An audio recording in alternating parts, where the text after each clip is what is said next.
la place de la viande dans l'alimentation humaine, oui, c'est une question importante. De toute façon, l'espèce humaine est une espèce omnivore, donc la viande fait partie historiquement, traditionnellement de l'alimentation de l'espèce humaine depuis, depuis les origines. Et comme tous les omnivores, l'homme associe un certain nombre de sources alimentaires très variées.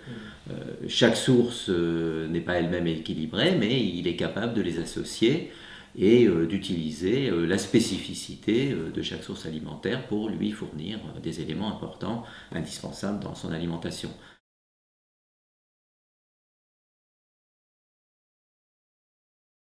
Et c'est vrai que les protéines de viande, comme beaucoup de protéines d'animal, sont des protéines de très bonne qualité. Bon, déjà, il y en a des quantités relativement importantes et en plus sont des protéines de bonne qualité. Qu'est-ce que ça veut dire? Ça veut dire que pour un nutritionniste, si on voit que dans un régime il y a de la viande, on ne va pas chercher plus loin sur la partie protéine. C'est-à-dire qu'on sait que pour la partie protéique, il y en a suffisamment et elles sont de suffisamment bonne qualité.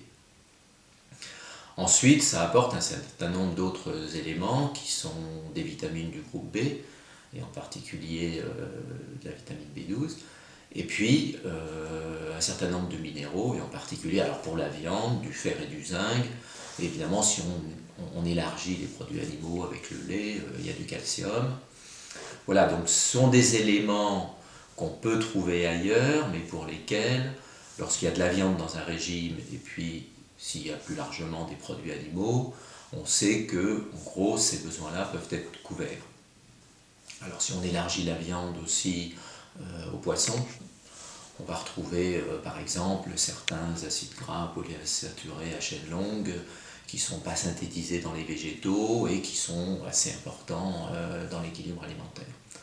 Voilà, donc ça veut dire simplement, sur le plan de l'équilibre alimentaire, il y a un certain nombre d'éléments assez spécifiques qui sont apportés par la viande ou par les produits animaux et qu'on peut trouver ailleurs, sauf certaines vitamines du gros B en particulier, où là c'est peut-être un petit peu plus embêtant s'il n'y a pas de source de viande, mais évidemment c'est plus difficile de toute façon d'aller les trouver.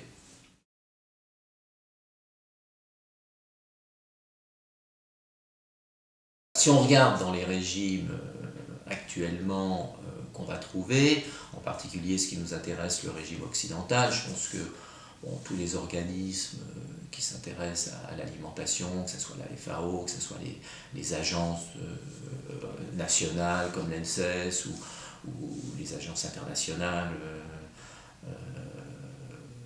comme l'EFSA, comme la FAO, donc j'ai dit, il est vrai que pour diverses raisons, on a tendance à penser que dans certaines populations, il y a des consommations de produits animaux et de viande en particulier qui sont peut-être un petit peu élevées, ou en tout cas qui sont plus élevées que ce que ne justifient les besoins.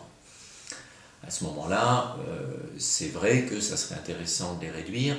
Alors c'est pas tellement qu'il faut les réduire parce que c'est ces éléments-là qui sont en trop, sauf peut-être certains lipides animaux qui sont un peu saturés, qui ne sont pas interdits dans l'alimentation, on en a besoin, mais il ne faut pas les surconsommer, mais plus parce qu'ils sont consommés au détriment d'autres choses. Or, c'est vrai que le problème qu'on a, c'est que, en particulier, les consommations de fruits et légumes sont trop faibles. On le sait, en France, dans les pays occidentaux, et donc les recommandations sont de dire qu'il faut augmenter les consommations de fruits et légumes, et en général, on est toujours dans des équilibres. Donc on a tendance à favoriser ça. On peut entendre le message comme il faut consommer moins de produits animaux, ce qui n'est pas obligatoirement celui-là, c'est qu'il faut consommer plus de fruits et légumes.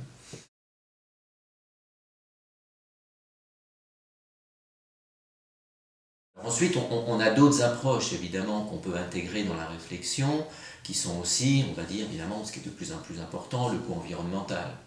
Donc c'est une des préoccupations de la FAO actuellement, où le coût de production des produits animaux est assez élevé. Et que donc il est certain qu'on ne pourrait pas se permettre, par exemple, que toute la planète consomme le niveau de produits animaux que consomment les Occidentaux. Et que donc de toute façon, en termes de réflexion au niveau planétaire, on va dire, en nutrition mondiale, il y a une réflexion importante qui est de dire de toute façon, les produits animaux sont des produits qui, si on les accepte sur le plan philosophique dans l'alimentation, il n'est pas nécessaire d'en consommer des quantités importantes, et ça correspond à un certain nombre de messages qui sont donnés dans quelques centaines de grammes par semaine de viande. Au-dessus de quelques centaines de grammes de protéines par semaine, on sait que le surplus, de toute façon, là, n'est pas indispensable.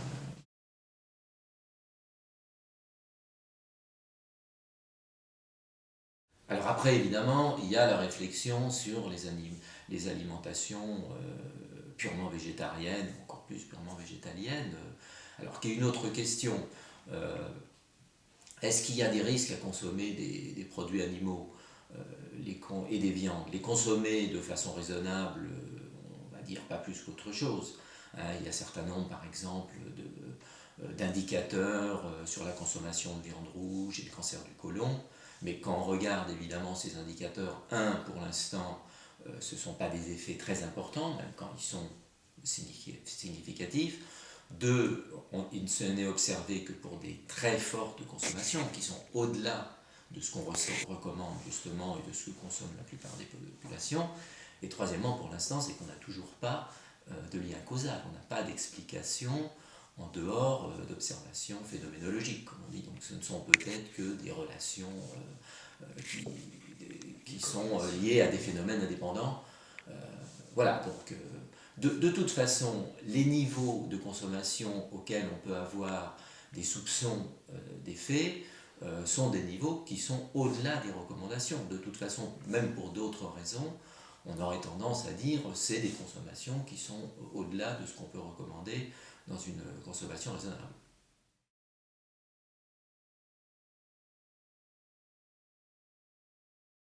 Le problème d'accepter la consommation d'organismes vivants, c'est une toute autre question. C'est une question philosophique de choix personnel sur lesquels, là, en tant que nutritionniste, que je ne me prononce pas, j'ai mes opinions personnelles, mais qui sont, disons que je n'ai pas d'expertise particulière pour rentrer dans un débat si on doit consommer ou non des organismes vivants, enfin des espèces vivantes animales.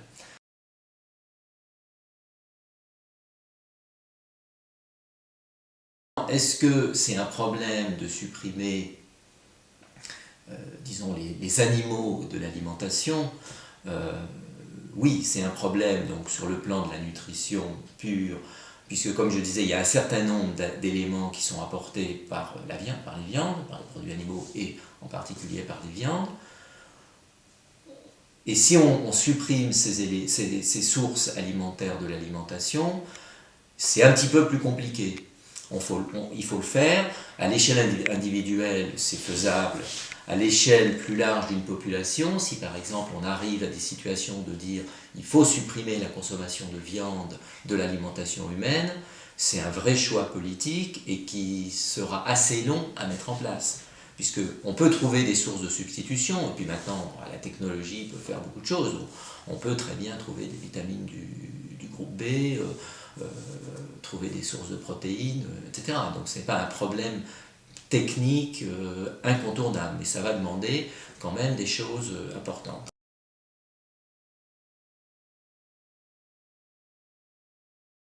Alors ensuite, il y a le problème que très souvent, les gens qui ne consomment pas de viande sont des végétariens, pas des végétaliens.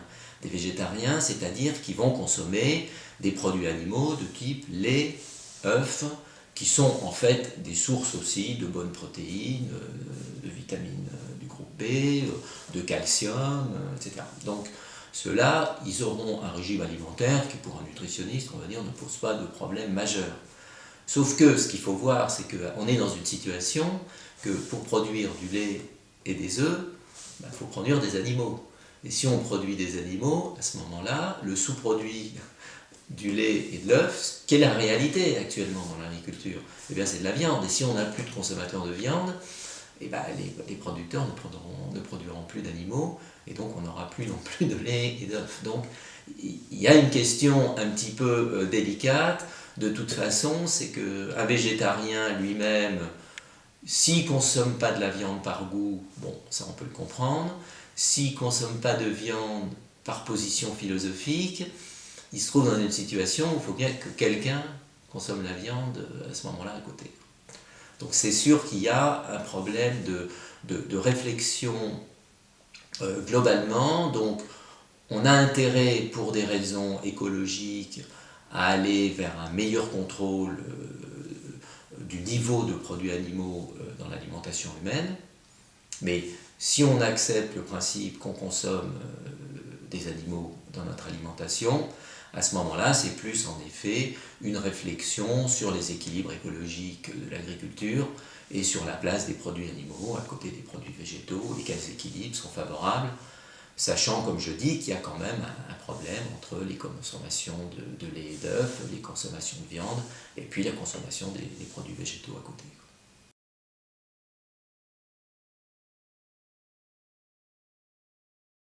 Dans l'alimentation, on va dire, en effet, on a, pour faire très schématique, deux grands types de graisses. On a les graisses saturées, du type souvent de graisses animales, hein, et puis on a des graisses insaturées qui sont plutôt des huiles, alors que dans le règne animal on va trouver par exemple, les huiles de poisson, et puis évidemment des huiles végétales, sauf que bon, les huiles végétales ne sont pas toutes insaturées, hein. L'huile de palme, qui est peut-être quand même l'huile la plus saturée qu'on connaisse, c'est du végétal. Voilà. Alors, le problème de l'apport en graisse dans l'alimentation, premièrement, c'est la teneur totale en graisse. Il faut savoir, de toute façon, quelle que soit la qualité des graisses, c'est quand même les plus concentrées en énergie. Les graisses, c'est 9 kcal par gramme, à côté des glucides et des protéines qui sont 4 kcal par gramme. Donc, de toute façon, il faut limiter la teneur totale en graisse, on va dire aux alentours de 35% de l'énergie, parce qu'on sait que des aliments trop gras, de toute façon, du fait de cette densité énergétique des graisses, vont avoir tendance à faire surconsommer, pour faire simple. Alors ensuite, il faut assurer en effet un équilibre entre les compositions de ces graisses, et si on considère qu'on a des graisses saturées, et puis ensuite des graisses, enfin des lipides qui sont mono-insaturés, on les appelle, et des lipides polyinsaturés, il faut en gros assurer un tiers entre les trois, quoi. Ça veut dire, alors pourquoi on veut surtout limiter les graisses saturées, qui sont des graisses importantes, qui ont un certain nombre de fonctions nutritionnelles importantes, qui sont intéressantes, sauf que quand elles sont consommées en quantité trop importante, trop forte dans l'alimentation, à ce moment-là, on sait qu'elles deviennent à risque, en particulier de problèmes vasculaires, en gros les artères se bouchent, quoi. Et puis parallèlement, on a certaines graisses insaturées, tout le monde les connaît, les fameuses oméga 3 et oméga 6, qui ont un certain nombre de fonctions protectrices. La préoccupation qu'on a actuellement, c'est que certains de ces acides gras, de ces lipides, quoi, sont consommés en niveau trop faible dans certaines populations, et en particulier la population française. Donc leur fonction protectrice, quand la dose est satisfaisante, évidemment, ne se manifeste pas. Mais évidemment, il ne faut pas non plus en consommer trop, parce que si on en consomme trop, on retrouve aussi des problèmes. Donc on est toujours dans la situation de la nutrition, c'est toujours des questions d'équilibre. Et puis évidemment, on connaît le problème en particulier des consommations de poissons dans la population française, où il y a certains lipides, en effet, certains lipides insaturés, qu'on trouve en quantité importante dans les huiles de poisson. Évidemment, si on ne consomme pas de poisson, on ne trouve pas ces lipides-là, quoi.